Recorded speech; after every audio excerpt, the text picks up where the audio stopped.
Manchester United annihilate Southampton on Tuesday night 9-0. And everyone watching at home in astonishment as Southampton lose 9-0 in 2 consecutive seasons. Hi, lads. Where are you at? Fionn, where do you start with this game? I mean, 9-0. It's another one for Ralph Hasenhüttl in 2 seasons. I mean, it's not really acceptable from his point of view. Yeah, it's not. I mean, the team did have 9 first team changes than normal, and I know they're suffering with a lot of injuries, but 9-0 is just mad. But I think as well, the red card from the start just kind of, from there, you could see they'd lost hope. You know, it got to a point at the end where it didn't even seem like they were trying, but obviously United were dominating, they didn't stop, and they did excellently. But, I mean, the team basically just gave up and let United attack.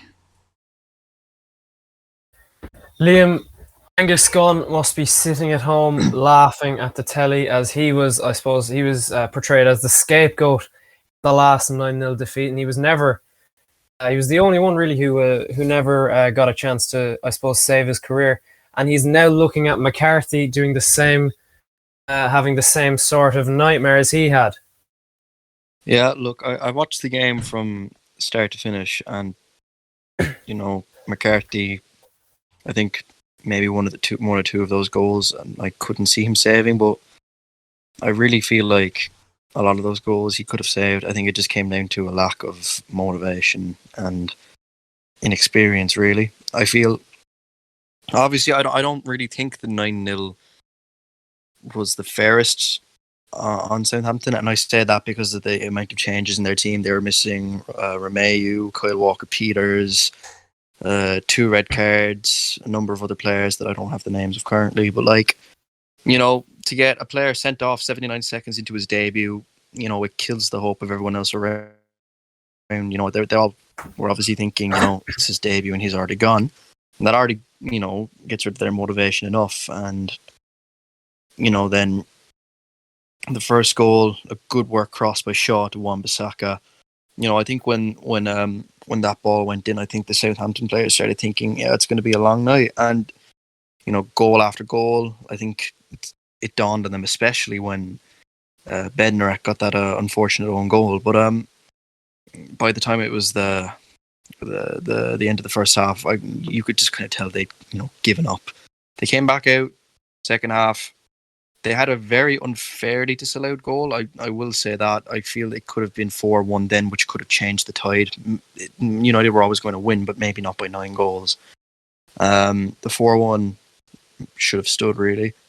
And after that goal was disallowed, they just completely fell apart. Shea Adams missing a complete open goal just to get a bit of, I guess, just to make the gap a bit smaller.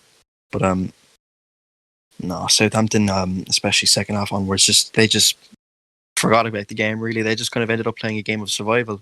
Really, they didn't want to get humiliated more than they already had, and that's all it was, really. Yeah, Fionn, it's absolutely bizarre, really, when you look at the challenge. Alex Jankowicz, or however he likes you to pronounce that name. He's 19 years old. It's bizarre. It's almost, even if it was lower, there would have been more damage done to Scott McTominay, and we saw how outraged he was on the pitch. What do you put that challenge down to?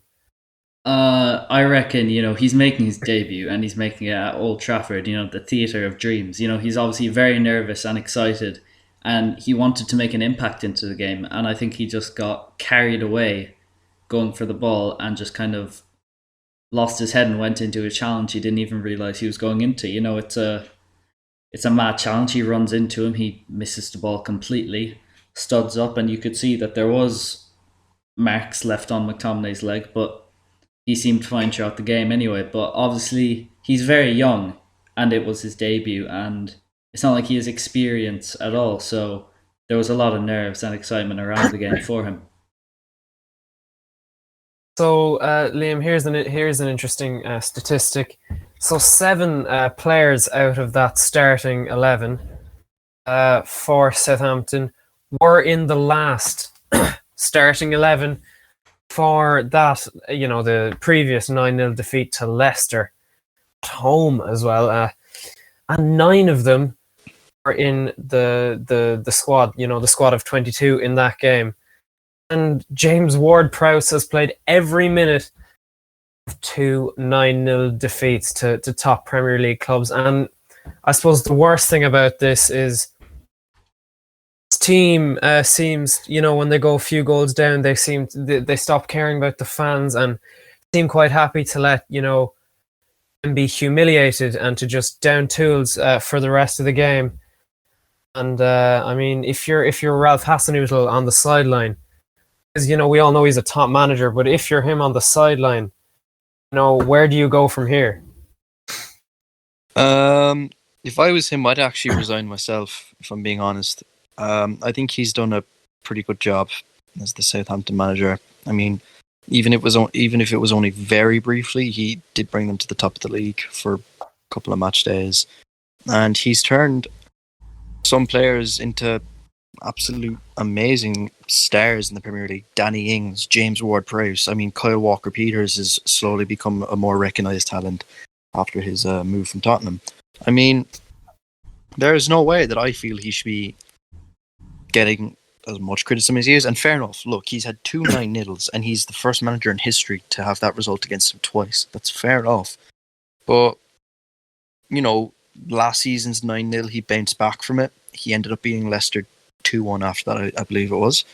And this season, I mean, they've been in the top 10, I think, for the whole season, really. I don't think the 9-0 reflects on their season as a whole, really. But for Hasenhüttl, if I actually had the choice, if I was him, I would resign myself, because from what I've seen with Tottenham, I mean, apologies, Southampton. From what I've seen with them, I feel, especially the club owners and the fans, I think for a man who's done quite a lot for them as a club, I feel like he comes under fire way too much. I mean, I mean, people have seen how much the club means to him. I mean, he broke down crying when he beat Jurgen Klopp's Liverpool a couple of weeks ago, and that was a big moment for him. To beat the reigning Premier League champions. It's a big deal, really, and not many people get to say that about Jurgen Klopp's Liverpool. Fair enough. In the last couple of weeks, they've had more defeats, but from what I remember, Southampton were the second team to beat them in the season, and it's a big achievement for them. So, in terms of where it goes from here for him, like I said, if I was him, I would have resigned by now, because I don't think he gets the respect he deserves for the job he's done. But I can't see anyone in the club, board, etc., trying to get him out, because I think they'd struggle to find a good replacement for him. Fionn, from left to right and right to left. Luke Shaw and Aaron Wan-Bissaka chipping in with a goal. Luke Shaw with 2 assists. I mean, it was phenomenal play, really. We even saw Fred at the left back position, but Luke Shaw really is in flying form at the moment. He's having the best season of his career, and he's starting to look a lot more like his old self. Yeah, I mean, I think the signing of Telles has just brought him on so much, and he's probably one of our most dangerous crossers right now. You see, he puts the ball right just behind that defence for the attackers to run onto, and it puts the defence under so much pressure. And I mean, he's just been playing great. He's getting up and down, he's getting back, and like we saw, like you said, Fred in left back, he seemed good at defending, but I don't think he'd be able to attack with the pace and speed that Luke Shaw just bolts down that left side. And he's just been doing great, and especially Wan-Bissaka is good as well, because he's coming into the box behind the defence when they're facing away, like we saw how he scored, and he was just getting onto the ball and getting shots off, and it's just great for both of them to see them getting forward now and helping the attack out. Unfortunately, that is all we have time for today. Thank you for listening to the Sideline podcast. Thanks, lads. Thanks. Thanks, boss.